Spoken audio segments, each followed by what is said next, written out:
Have you ever wondered why it seems like your life is so complicated? As if everything were going wrong or stopped in time? Don't worry, this could be more than just a coincidence. It could be God preparing you for something incredible. Today, I'm going to show you 15 powerful signs that indicate He is shaping your path to something great. And the last sign? It is the most important of all, and can change your outlook on the challenges you face now. Don't blink, because every second of this video can transform your spiritual journey. Have you ever had those moments when it seems like everything around you is silent, as if the answers you were looking for simply weren't arriving? It's like talking to someone, but not hearing any response from the other side. This can be frustrating, even desperate, but you know what? This silence may not be what you think. Sometimes God is silent not because He has abandoned you, but because He is watching you very closely. He is molding you like a sculptor who, in silence, works on the smallest details of his work. It may seem like you are alone, but believe me, He is there, right by your side, watching every step you take. Just imagine a father who teaches his son to ride a bicycle without training wheels. At first he holds on tight, but at some point he lets go of his hands, standing just behind, ready to support any stumble. The child may feel like he is alone, but the father never left. This is how God is in silence. He may seem distant, but He is watching you, waiting for the right moment to intervene. He knows that if you talk all the time, you'll never learn to pedal through life alone. This silence is actually an act of love. God wants you to trust not what you hear, but what you believe. David, one of the greatest kings in biblical history, also faced this silence. In Psalm 13, he cries, "How long, Lord? Will you forget me forever?" It's a deep outburst, full of pain. But what happened next? David understood that silence was preparation, not abandonment. God was building in David a confidence that did not depend on immediate signs, but on a solid and unshakable faith. It was this confidence that made him the leader he needed to be. When God seems silent, He is actually writing the most important chapters of your story. Think of it like a test at school. During the test, the teacher does not speak, does not answer questions, or gives tips. He sits there silent, just watching the student apply what he has learned. God does the same. He stays quiet because it is at this moment that He evaluates your patience, your faith, and how much you trust in the teachings He has already given you. So, when you feel like heaven is closed, remember, God is preparing something. He is molding your soul, strengthening your spirit, and adjusting your heart for something you can't even imagine right now. Now imagine what it must have been like for David, the future king of Israel, to go through a long period of divine silence. He had already been chosen by God, anointed by the prophet Samuel, but his life was far from easy. David faced persecution, lived as a fugitive, and hid in caves. He cried out to God, but often what he found was a silence that seemed unbearable. In Psalm 13 he asks, "How long, Lord? Will you forget me forever? How long will you hide your face from me?" It is impossible not to feel the weight of these words. David was exhausted, insecure, and even desperate, but what David didn't know at that moment was that God was molding in him the heart of a leader. This silence served to strengthen him, to teach him what it meant to trust God completely, even when there were no visible signs that everything would work out. He learned to walk in faith, not by what he saw or heard, but by what he believed. This silence, which seemed so painful, was, in fact, the ground where God was planting seeds of courage, patience, and dependence. And you may wonder, why would God allow this? Because leaders like David, used for great purposes, need to be prepared in a special way. During those years of persecution and silence, David developed the humility of a servant and the strength of a warrior. God knew exactly what He was doing. What looked like abandonment was actually divine care, adjusting every detail of David's character so that he could fulfill the purpose to which he was called. This story shows us that when we face silence and difficulties, it is not because God has forgotten us. He is preparing us for something greater. He is strengthening our faith, just as he did with David. The silence that now seems empty could be the prelude to something extraordinary. So if today you feel like you are in the middle of deafening silence, remember David's journey. God is working, even if you can't see it yet. And do you know why silence is so important? Because it is in him that our faith truly grows. Just as a tree needs deep roots to survive storms, our faith needs times of drought to take deeper root. In the silence, God is calling us to trust not in what we feel or see, but in who he is. It is an invitation to be steadfast, even when the circumstances around us seem to test us. Think of a tree planted in dry soil. In search of water, its roots go deeper, spread out further. In the end, she becomes stronger and more resilient. In the same way, God's silence challenges us to seek more of him, to depend more on him, and to find in him the strength we need. This process can be uncomfortable, but the result is spiritual growth that prepares us to face the biggest storms. God's silence also teaches us patience, a virtue most of us struggle to develop. We live in a world of instant gratification, where we want everything now. But God does not work according to our clock. He uses these moments to teach us to wait, to trust his timing and his plan. Just as Joseph waited years in prison before seeing his dreams come true, we too need to learn to wait, trusting that God is orchestrating something much bigger. And when does this silence finally end? It finds us stronger, more confident, and more prepared for the challenges to come. God's silence is not a pause in our lives. It is the moment when he is building something great within us. It may be painful while it happens, but when you look back, you will realize that it was in that silence that God planted the roots that sustain your faith to this day. After experiencing silence and understanding that God is working behind the scenes, we often experience something even more disconcerting. Our plans begin to fall apart. Have you been through this? You do everything, you put your heart into it, you invest time, and it seems that in the end, nothing works out. But what if I told you that this could be a sign that God is redirecting your life? Sometimes what we interpret as failure is actually God's finger, pulling us away from something that isn't best for us. Joseph, for example, had incredible dreams given by God himself. He saw his brothers bowing before him and believed that something great awaited him. But what happened? He was sold into slavery, unjustly imprisoned and forgotten for years. To human eyes, it seemed that Joseph's destiny had been destroyed. But in the silence of that prison, God was writing a much bigger story. The apparent detour was, in fact, the path that would lead him to become governor of Egypt. And what about our own deviations? How? Many times do we cling to something that seems ideal, but God, with his infinite vision, pushes us down a path that we initially don't understand?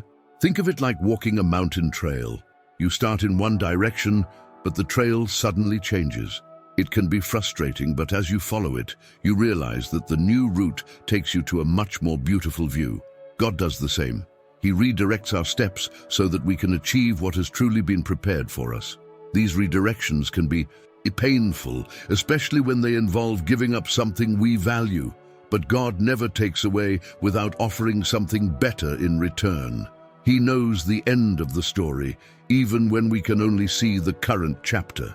If your plans have failed, perhaps it is time to ask, Lord, where are you leading me? Because just like with Joseph, the path that seems confusing today could be the path to the purpose that God prepared especially for you. And what can we learn from Joseph's journey? Imagine the shock he must have felt when, full of dreams and promises, he was betrayed by his own brothers, sold into slavery, and taken to a strange place. He could have easily given up everything. But Joseph trusted that God had a purpose, even when events seemed to indicate otherwise. He accepted the redirection as part of the divine plan, even without understanding why. After years as a slave and later a prisoner, Joseph had a turnaround that no one expected. He interpreted Pharaoh's dreams and was elevated to the position of governor, saving not only Egypt, but his own family from famine. What seemed like the end to Joseph was actually the beginning of God's perfect plan.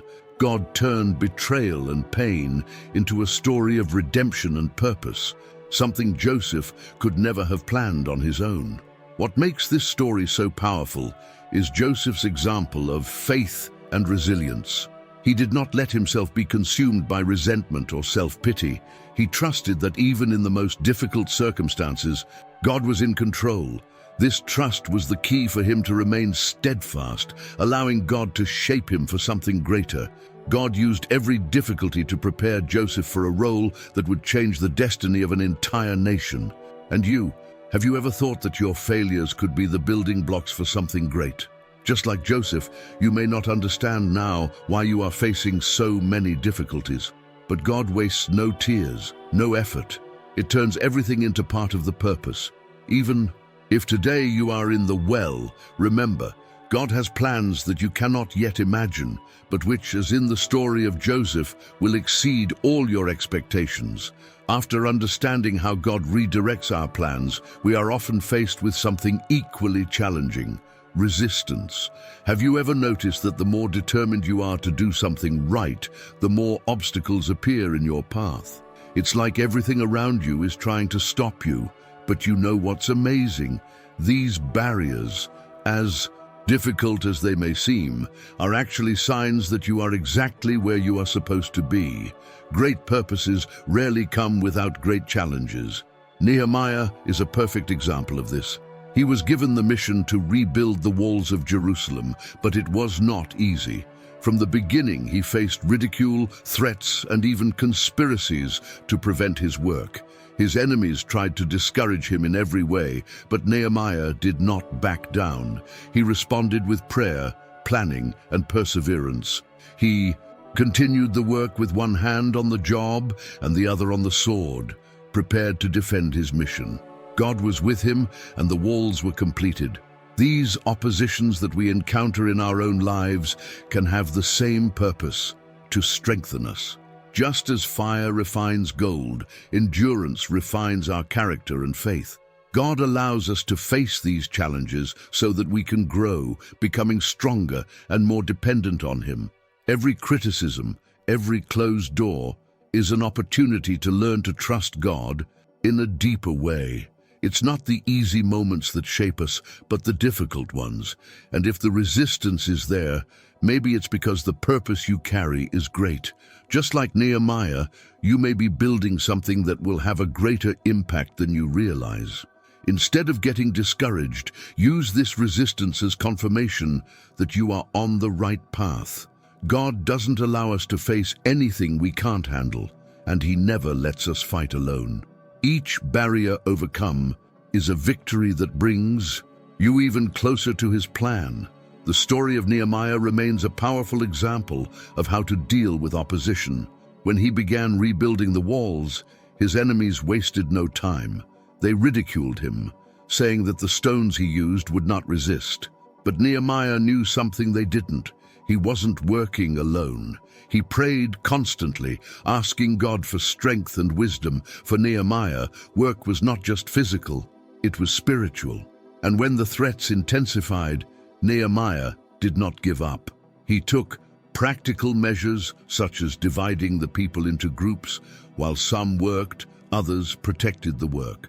This teaches us that trusting God does not mean ignoring dangers, but facing them with wisdom and courage. Nehemiah was a man of action, but also a man of prayer, and this combination was essential in overcoming opposition. His enemies tried everything to intimidate him. They even planned traps to keep him away from the work. However, Nehemiah remained focused. He knew his mission was greater than any threat. With this, he shows us that opposition is not a sign to stop, but an opportunity to persevere. When God puts something in your heart, no criticism or attack can erase that purpose. It is He who sustains you. And when the walls were completed, the victory was not just for Nehemiah, but for the people who trusted God and worked in unity. This story is a reminder that even when everything seems to be against you, God is for you. The resistance you face could be the push you need to take you even further. So, if today you feel like the world is pressuring you, remember Nehemiah. God is the one who gives you the strength to continue and complete what He started in you. After facing resistance and realizing that God is strengthening you, sometimes you find yourself in an even more challenging place, the spiritual desert. Have you ever had that feeling that no matter how much you pray or read the Bible, everything seems dry and distant? The desert is not only a place of difficulty, but also a space where God transforms who we are. He does not take us into the desert to punish us, but to prepare us. The desert is where God works in silence, far from the distractions and comfortable comforts of everyday life. It is there that He teaches us lessons that we would not learn otherwise. Think about Jesus, who before beginning His ministry was led into the desert for 40 days. He faced hunger, loneliness and temptations, but He came out stronger, prepared to fulfill His mission. The desert is not the end. It is the place where God builds something new within us. And just like Jesus, other great biblical figures also passed through the desert. Moses, for example, lived 40 years tending sheep in an arid land before being called to free Israel. During this time, God molded in him the humility and dependence necessary to lead an entire nation. The desert may seem like a place of abandonment, but it is, in fact, a space of transformation. If you are going through a period like this, where everything seems difficult and lifeless, know that God is using this moment to teach you. In the desert, we are confronted with our fears and weaknesses, and it is there that we learn to depend completely on God. He doesn't want you to stay in that place forever, but He wants you to leave there stronger, more confident and prepared for the next steps. And who better to teach us about the desert than Moses? Imagine spending 40 years living as a shepherd in a desolate land. Moses had grown up in the palace of Egypt, surrounded by luxury and power, but God took him out of there and took him to the desert. At first, it must have been confusing and even frustrating for him. After all, how could that place be part of a bigger plan? But God knew what He was doing. He used each day in the wilderness to shape Moses' character. In solitude, Moses learned to hear the voice of God. By tending sheep, he developed the patience and humility he would need to lead a stubborn people like Israel. The desert was a place of preparation, and Moses only understood this later when God called him to free the people. And when the moment came, Moses was ready. He had been trained in the silence of the desert to face Pharaoh and lead God's people on an even more challenging journey. The same place that seemed insignificant became the stage of divine revelation. It was there that Moses saw the burning bush and heard God's call, a reminder that He never forgets us even in the most desolate places. Like Moses, perhaps you are in a desert right now, not understanding the purpose of it all. But God sees beyond. He is using every experience to shape something greater in you. The desert is not a punishment, but a place where God prepares your heart to face greater challenges. And when the call comes, you will be ready, just like Moses was. Once we understand the purpose of the desert and how it transforms who we are, something begins to change deep within. Those are priorities. Have you ever noticed how, at certain moments, things that previously seemed essential suddenly lose their luster? God often changes our priorities to teach us to focus on what really matters, leaving aside what is temporary to seek the eternal. A powerful example of this is in the story of Abraham. God asked something seemingly impossible, that he sacrifice Isaac, his beloved son, the living promise of God in his life. Imagine Abraham's internal struggle. Isaac represented Not only divine blessing, but all of his dreams and hopes. But God didn't want to take Isaac away from him. He wanted to see where Abraham's heart was. He needed to know whether Abraham valued the blessing or the blesser more. And Abraham passed the test. God sometimes touches areas that we consider untouchable. It could be your career, your relationships, or even something simple that you have placed at the center of your life. He does this to show us that only He should occupy the first place in our hearts. Just as a house built on sand cannot withstand storms, our priorities need to be aligned with God so that we can withstand life's challenges. When you feel uncomfortable or notice that God is changing something in your life, that is not punishment. It's an invitation to reevaluate what really matters. He wants you to be willing to let go of what is fleeting to embrace what is eternal. This process, although difficult, reveals what is in your heart and aligns your priorities with the divine plan, preparing you for something much greater. And that's exactly what happened to Abraham. When God asked for Isaac, Abraham knew it was more than just a test. It was an opportunity to demonstrate his faith and obedience. He prepared everything: the wood, the altar, the path to the mountain.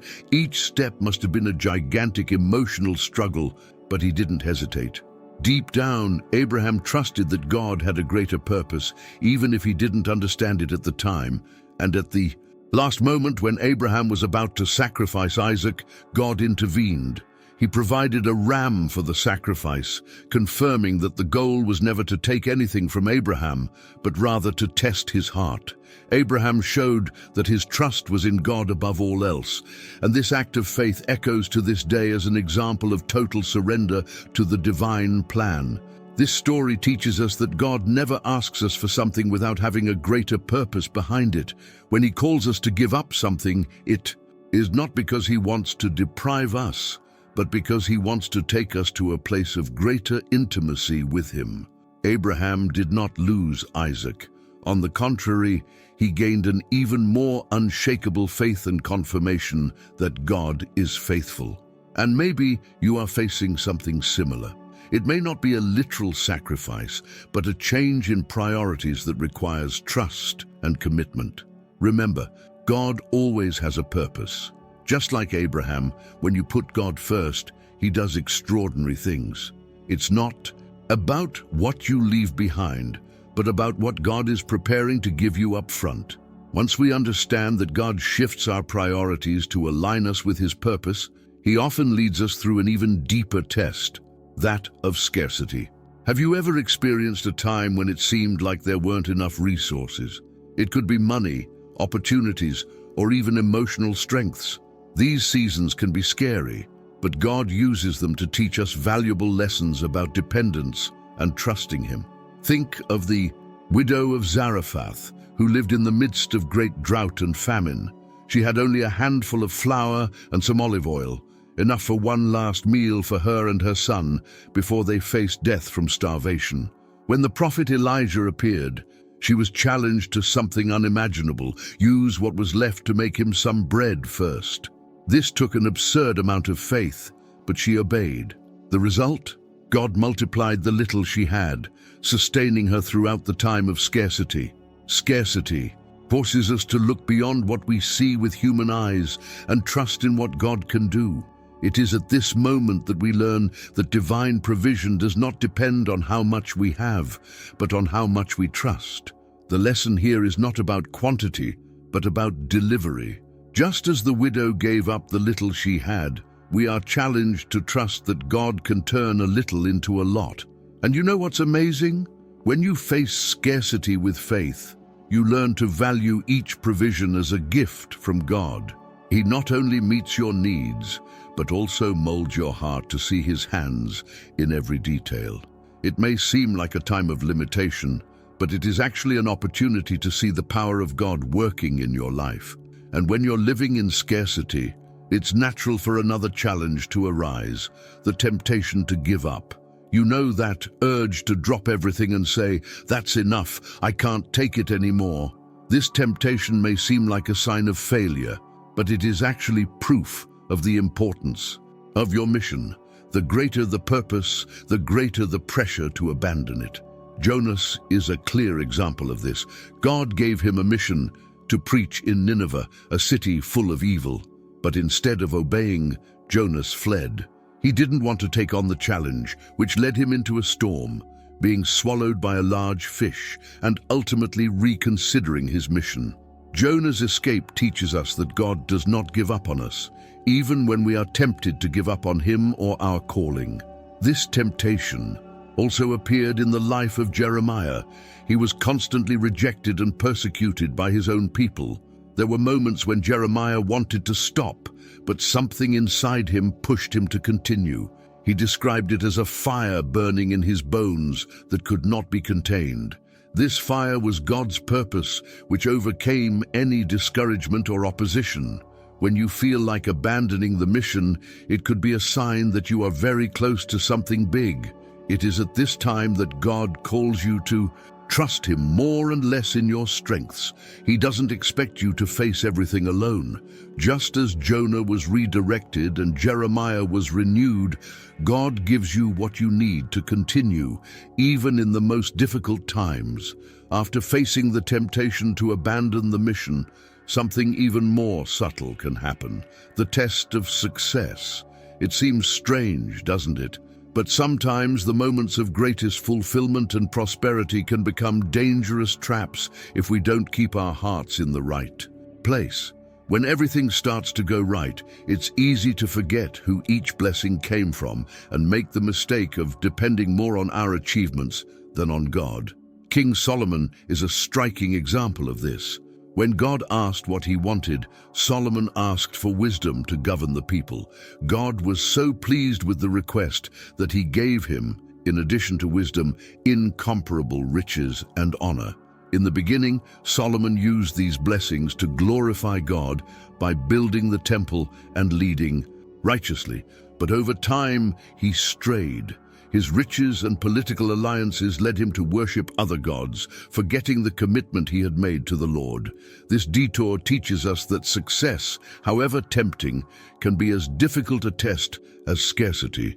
When we are at the top, we are challenged to remain humble and remember that everything we have comes from God. As it is written in Deuteronomy 8:18, "Remember the Lord your God, for it is he who gives you the ability to produce wealth." Success should be a reason to redouble our dependence on God, not to move away from him. The true test of success is how we use our blessings. Do they bring us closer or further away from God? Solomon shows us that without vigilance we can lose focus. But when we keep God at the center, success becomes a powerful tool for blessing others and fulfilling his purpose in our lives. This is the invitation that success brings. Keep your heart anchored in the source and not in the result. And even when we achieve success or overcome challenges, there are times when God pushes us to the limit. These times can be emotionally exhausting, but they are also the times that most reveal his strength in our weakness. Have you ever felt like you couldn't take another step? As if you are carrying a weight that seems impossible to bear? This is the moment when God shows that when we reach our end, he is just beginning. The Apostle Paul lived this intensely. He described a thorn in the flesh, something that deeply troubled him and from which he asked to be free. But God answered, "My grace is sufficient for you, for my power is made perfect in weakness." 2 Corinthians 12:9. God did not remove the problem, but he gave Paul the strength he needed to endure it. Sometimes God pushes us to the limit to remind us that we don't need to trust in our own abilities, but in his grace and power. Another example is Elijah, who, after defeating the prophets of Baal on Mount Carmel, found himself completely exhausted and fled into the desert. He asked God to take his life, believing his mission was over, but in his darkest hour, God sustained him. He sent food, rest, and a new vision to Elijah, showing that there was still much to be done. God not only lifts up what has fallen, but renews the strength to continue. When God takes you to the limit, it's because he wants to show you that you're not alone. It is in these moments that we learn to surrender control completely to Him, just as gold is. Refined in fire, these periods make us stronger, more dependent on God, and more prepared for the purpose He has for us. And when we cross that threshold, we realize that His power has always been enough, even when we thought we couldn't do it anymore. After understanding that God can take us to the limit to shape us, there is another test that often goes unnoticed: the test of humility in small tasks. God observes how we react when He entrusts us with something that, in the eyes of the world, seems insignificant. It is in these situations that He reveals the true state of our hearts. Are we willing to serve with joy, even when no one is watching or applauding? David is a perfect example of this. Before becoming king, he was just a sheep herder.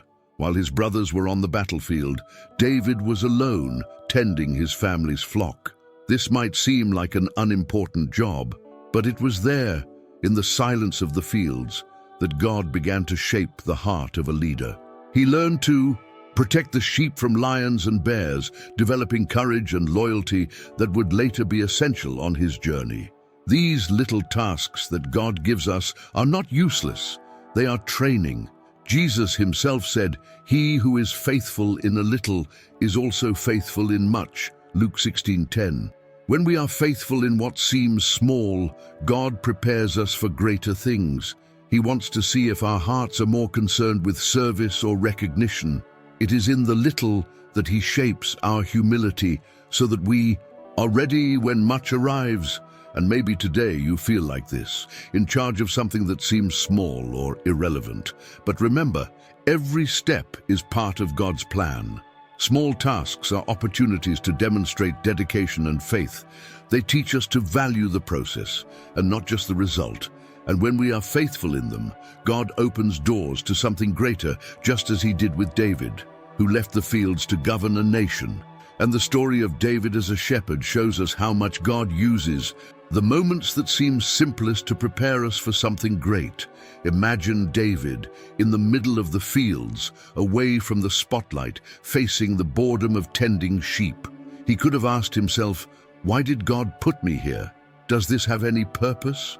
But in reality, God was molding in him skills and character that would be crucial to his future mission. While pastoring, David developed the courage necessary to face greater challenges.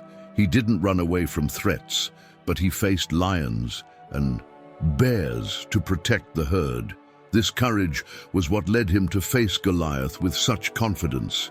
He knew that just as God had helped him protect the sheep, God would also help him defeat the giant.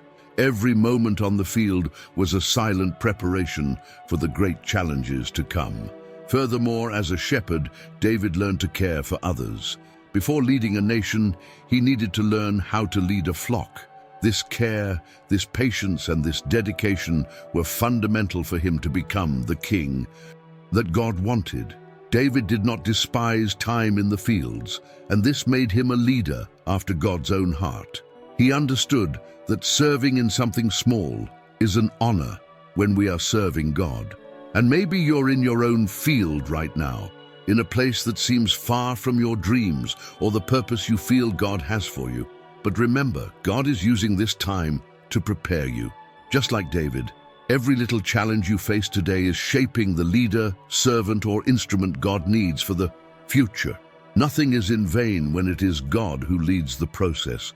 After understanding how God works in our lives in small and seemingly insignificant tasks, there are times when He takes us into something even deeper: isolation.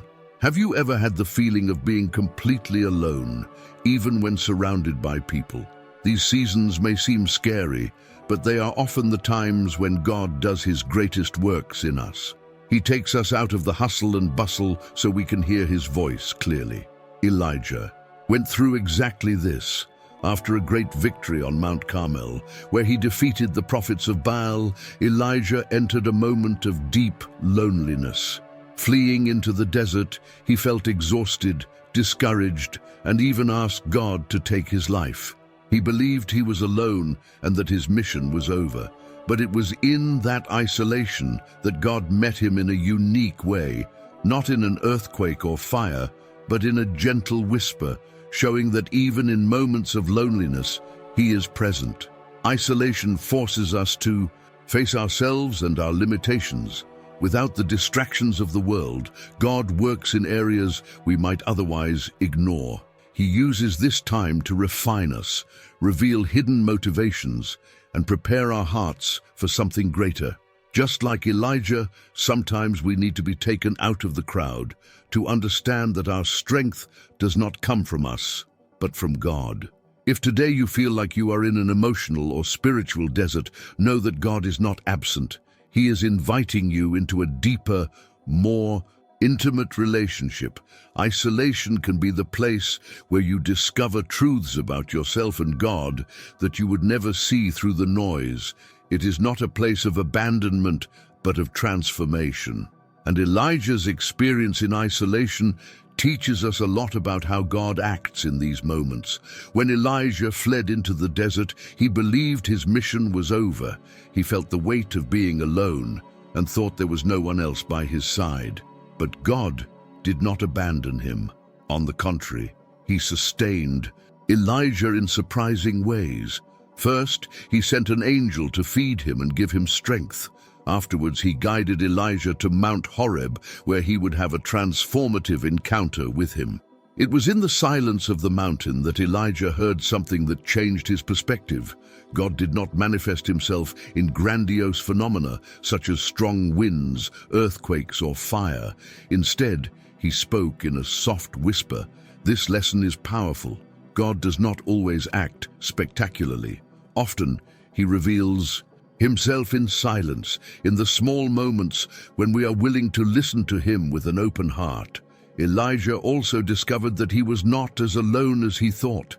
God revealed to him that there were still 7,000 in Israel who had not bowed the knee to Baal. This reminder that we are not alone, even in our darkest moments, is something we all need to hear. God always has a plan, and he never leaves us without direction, even when we feel lost. If you feel isolated today, remember Elijah. God uses these moments to renew our strength, adjust our vision, and remind us that he is in control. Just as Elijah left the desert with new purpose and strength to continue his mission, God is also preparing you for what comes next. Isolation is just the setting where God works most intimately and powerfully in our lives. After exploring how God shapes us in isolation, we face another challenge that tests our faith in profound ways: injustice. Who has never felt wronged, treated wrongly, or accused without reason? In these moments, our first reaction is to want to defend our honor or even fight back, but God calls us to something different, trusting him to do justice while remaining firm and silent. This posture requires strength that does not come from ourselves, but from absolute trust in God. David is a notable example of this. For years, he was persecuted by King Saul, who was jealous of him and feared losing the throne. Even though he knew he was God's anointed to be king, David chose not to retaliate. On one occasion, he had the perfect chance to finish off Saul, but he chose to spare his life. David said, "The Lord keep me from doing such a thing to my master, the Lord's anointed." 1 Samuel 24:6. He knew that justice was not his responsibility, but God's. This choice not to react was not weakness, but a demonstration of confidence and humility. David believed that God was in control of all things and that at the right time he would fulfill his promises. By not taking justice into his own hands, David showed that his faith did not depend on circumstances, but on the character of God. He knew that God was faithful and just, even when everything around him seemed otherwise. When we face injustice, God invites us to trust him to handle the situation. It is an exercise in faith and submission. It is not easy to remain silent when everything within us cries out for justice. But it is in these moments that we show where our confidence lies. Like David, we can rest in the certainty that God sees everything and acts in perfect time, bringing justice in a way that only he can do. Facing injustice without reacting is a test that requires emotional control and mental strength. But what about when the challenges seem never-ending and we feel overwhelmed? This is the test of mental and emotional endurance, a moment when God leads us to face what we believe to be our limits. At these times, we discover that true strength is not in ourselves, but in God. Job is a classic example of this test. He lost everything, his wealth, his health, and even his children. Furthermore, he was constantly accused by friends who said that he must have done something wrong to deserve so much suffering.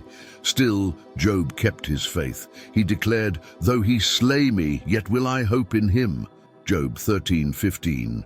This unshakable trust in God is what inspires us to resist, even when it seems like we no longer have the strength to continue.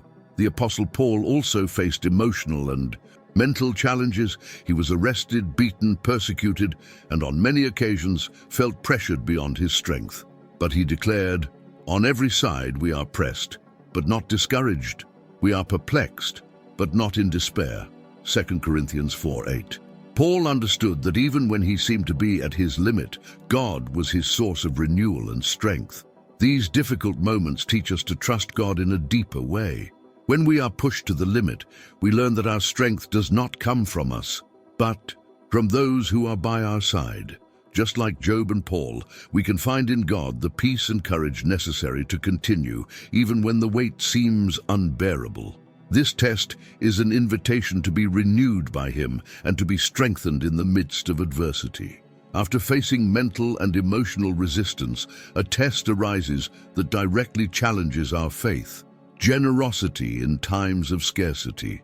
Have you ever noticed how difficult it is to be generous when it seems like we barely have enough for ourselves? However, God often calls us to share what little we have, not because He needs what we give, but because He wants to work something deep in our hearts. Sarepta's widow lived this experience intensely.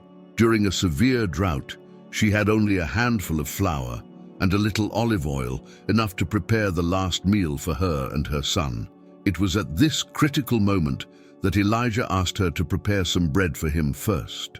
Imagine the dilemma. She could choose to feed her family or trust the word of the prophet. Against all odds, she chose faith. God honored this choice, multiplying the flour and oil, ensuring that nothing was missing throughout the drought. This test shows us that generosity does not depend on abundance, but on faith. When we are challenged to give even in scarcity, it is an opportunity to prove that we trust God's provision. He never calls us to share without first having a plan to meet our needs.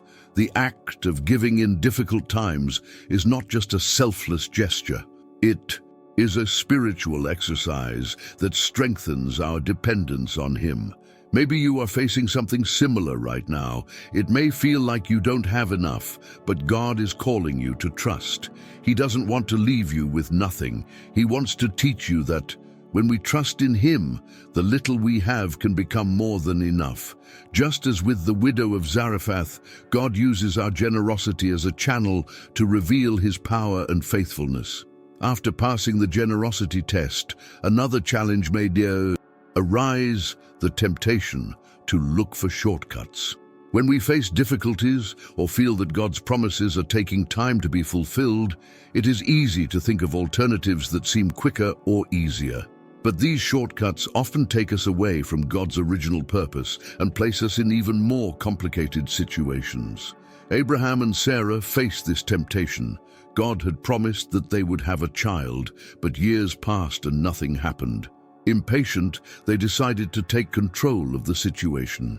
Sarah suggested that Abraham have a child with her servant Hagar. The plan worked, but it brought a series of conflicts and complications to his family. God fulfilled His promise at the right time with the birth of Isaac, but the shortcut chosen by Abraham and Sarah brought consequences that could have been avoided. This story teaches us that, even when waiting is difficult, it is better to trust in God's timing than to look for shortcuts. These alternative paths may seem like quick fixes, but they often divert us from the original plan. When we try to force something on our own, we run the risk of creating problems that God never intended for us. Patience is essential to trust that God is working, even when we don't see immediate results. If you are facing this temptation right now, remember that God is faithful. He is not late, and His promises are always fulfilled on time. Looking for shortcuts may seem like a momentary solution, but trusting God is the only path that brings lasting peace and results that truly reflect His perfect plan for your life. After resisting the temptation to look for shortcuts, God can put us to an even more challenging test: obedience in situations that seem unusual or even illogical. Have you ever had to make a decision that didn't make sense to human eyes, but that seemed to be exactly what God was asking you to do? This is the kind of obedience that takes us out of our comfort zone and tests our faith like never before. Noah is a striking example of this type of obedience. God told him to build an ark at a time when it had never rained on earth.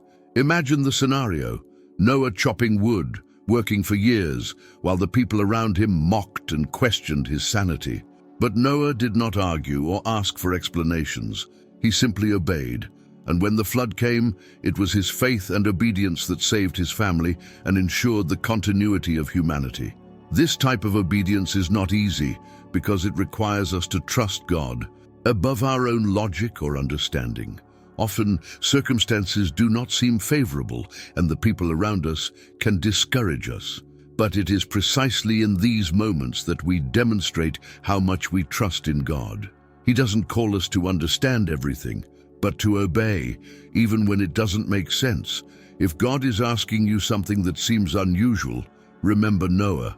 His obedience brought protection and blessing not only to him, but to many.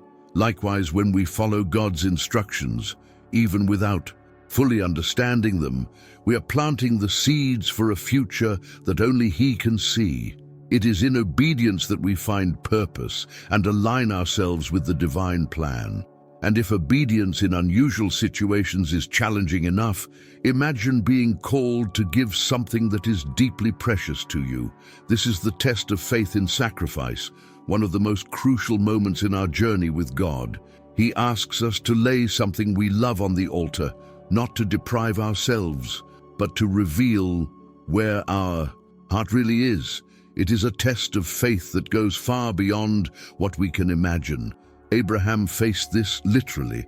God asked him to sacrifice Isaac, his son, the living promise that he would be the father of a great nation. Abraham could have questioned, hesitated, or even refused, but he chose to obey. He went up to the mountain with Isaac, preparing the altar and the wood, without knowing how God would resolve the situation. The most memorable moment was when Abraham raised the knife, and God intervened, providing a ram in Isaac's place. This act of faith demonstrated that Abraham trusted that God was able to fulfill His promises even in the most difficult circumstances. This type of proof is not easy. Sacrificing something we value requires complete trust in God's character. He does not want to take from us, but to teach us to place everything in His hands. When we are willing to give up what we love most, we show that our faith is not in the blessings, but in the blesser. Abraham did not lose Isaac. He gained a deeper faith and an even closer relationship with God. And perhaps you are facing such a test right now. It may not be as extreme as Abraham's, but God may be asking you to trust Him in a way that seems scary. Remember that He is a God of provision. When we surrender everything to Him, we do not lose. We are renewed.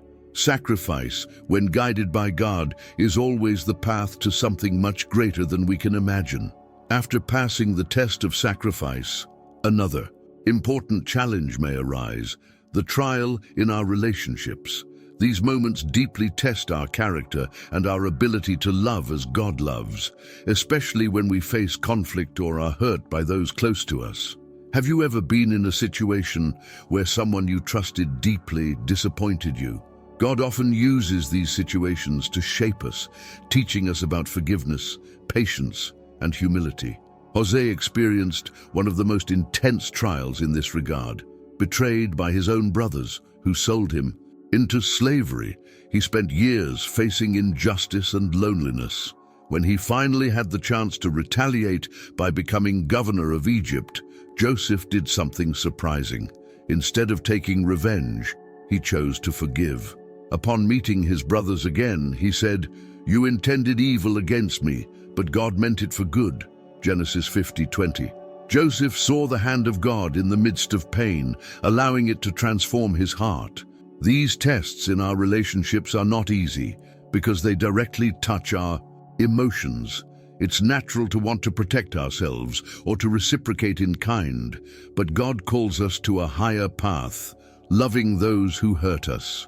Jesus taught this radically when he said, "Love your enemies and pray for those who persecute you." Matthew 5:44. This attitude is not about approving of the evil done to us, but about trusting God to bring justice as we choose the path of love.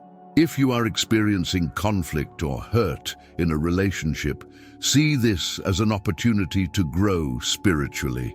These tests are not just about the other person. They are about how God is working in you. Just like Joseph, God can use these trials to redeem difficult situations and bring about something greater than you could ever imagine. Forgiveness and reconciliation not only frees the other, but also frees us to move forward in God's purpose. And as we deal with these challenges in relationships, there are times when we face another kind of test: inner silence. Have you ever felt like you couldn't hear God's voice, even though you were searching with all your might? This silence can be unsettling, making us question whether we are on the right path or even whether God is still with us. But this period is not an absence of God. It is an invitation to dive deeper into His presence. David experienced this silence at different times in his life. In Psalm 22, he cries, my God, why have you forsaken me?" It's a plea that resonates with many of us in our moments of spiritual loneliness. However, even in the midst of this feeling, David never lost his confidence. He continued to declare God's faithfulness, knowing that even in the silence, God was still acting. This period of inner silence is like a pause in a melody. Sometimes, it's in the interval between notes that the music becomes most meaningful. God uses these moments to teach us to trust Him more deeply without relying on signs or emotions.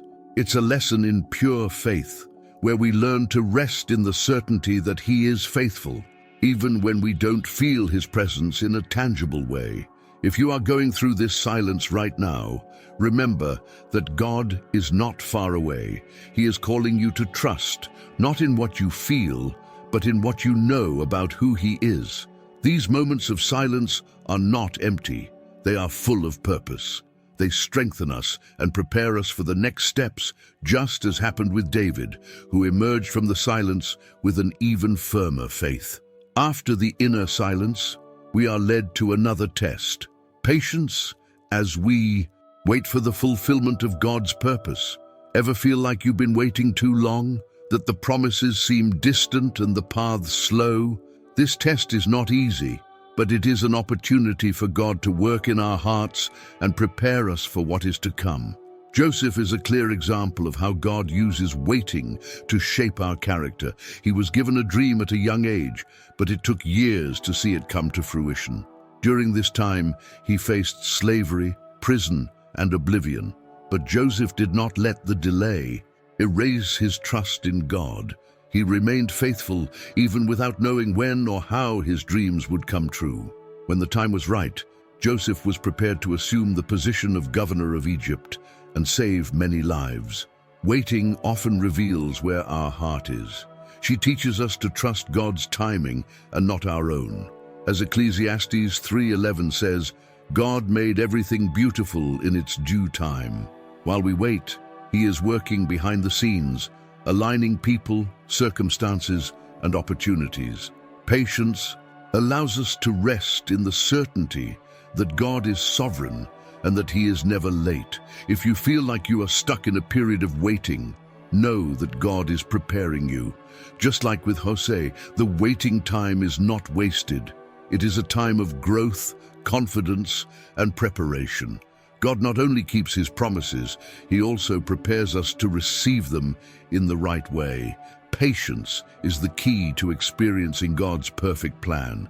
Perseverance is a virtue that sustains us in moments when it seems impossible to continue. When we follow the journey with God, we are not promised that the path will be without difficulties, but we are assured that he will be by our side at every step. Persevering is not simply resisting, is moving forward, even when circumstances seem to say we should give up. It is in these moments of adversity that our faith is refined, and we learn to depend more on God than on our own strength. In the Bible, we find countless examples of perseverance in the face of almost unbearable challenges. One of the most notable is that of Paul, who faced arrests, shipwrecks, beatings, and constant persecution. Yet he declared with conviction, "I have fought the good fight, I have finished the race, I have kept the faith." 2 Timothy 4:7. Paul's strength did not come from his own ability, but from his trust in God, who gave him the courage to move forward even when the winds were contrary. Persevering also means staying focused on the purpose God has placed in our lives. Many times, adversities are used by God to strengthen us and shape our character, just as fire refines gold. Every obstacle we face is an opportunity to grow in faith and trust in him. Like Nehemiah, who rebuilt the walls of Jerusalem amid mockery and threats, we need to remember that the work God has placed in our hands is greater than any opposition. When we recognize this, we find the strength to continue. A perseverance teaches us that victory does not depend on the absence of struggles, but on the presence of God in each battle. When challenges come, remember that God is greater than any adversity. He not only gives you the strength to resist, but empowers you to move forward with faith and determination. Persevering is trusting that even in the midst of storms, there is a greater purpose being fulfilled in your life, and at the right time, you will see the fruits of this journey of faith. Nehemiah is a powerful example of how perseverance, combined with faith, can keep us firm in the face of the greatest adversity. He had a clear, God-given mission to rebuild the walls of Jerusalem, a symbol of the protection and restoration of God's people. However, from the beginning, Nehemiah faced fierce opposition. Enemies laughed at him, discredited his mission, and even conspired to stop his work. Despite all this, Nehemiah did not allow criticism or threats to divert him from his purpose. He kept his eyes fixed on God and the task before him. One of Nehemiah's most striking phrases, "I am engaged in a great work, and I cannot come down," Nehemiah 6:3, reflects his unwavering determination. He understood that his mission was greater than any distraction or attack. This statement teaches us that when we know we are accomplishing something God has called us to do, we need to prioritize that purpose above the voices that try to discourage us. Nehemiah not only ignored the naysayers, but continued working, showing that perseverance is also an action and not just a passive attitude. Nehemiah's trust in God was what sustained his perseverance. In moments of danger or doubt, he turned to prayer, seeking strength and direction. He knew that no matter how challenging the task, he was not alone. God was by his side, ensuring that the mission would be accomplished. Nehemiah's continued dependence on God is an essential lesson for all of us. The battles we face in our journey of faith are not overcome with human effort alone, but with the conviction that God is with us, guiding and strengthening at every step. Nehemiah's example challenges us to remain steadfast in our own missions. Just like him, we can face ridicule, criticism, and even direct opposition. But when we trust God and stay focused on what he has called us to do, we can overcome any obstacle. No matter how difficult the journey may seem, commitment to the divine mission and perseverance in the midst of difficulties will lead us to fulfill the purpose for which we were called. Adversity is often a divine training ground where God molds our character and strengthens our faith. Although it is natural to think that difficulties indicate a mistake in the path, they are often signs that we are right in the center of God's will. When we face trials, we are invited to rely less on our own strength and more on God's sustaining grace. He uses these situations not to destroy us, but to build us up, transforming obstacles into stepping stones to our spiritual growth. Paul, writing in Romans 5:3-4, reminds us of something powerful. Tribulation produces perseverance, perseverance character, and character hope. Every difficulty is like a lesson in a heavenly school. Tribulation teaches us to persevere, to continue moving forward even when everything seems against us. This perseverance, in turn, refines who we are, developing a more Christ-like character. And in the end, this character fills us with hope, the certainty that God is in control and that His plan is always good. It is important to understand that adversities are not punishments, but opportunities. They lead us to grow in areas where we might never have developed strength if everything were easy.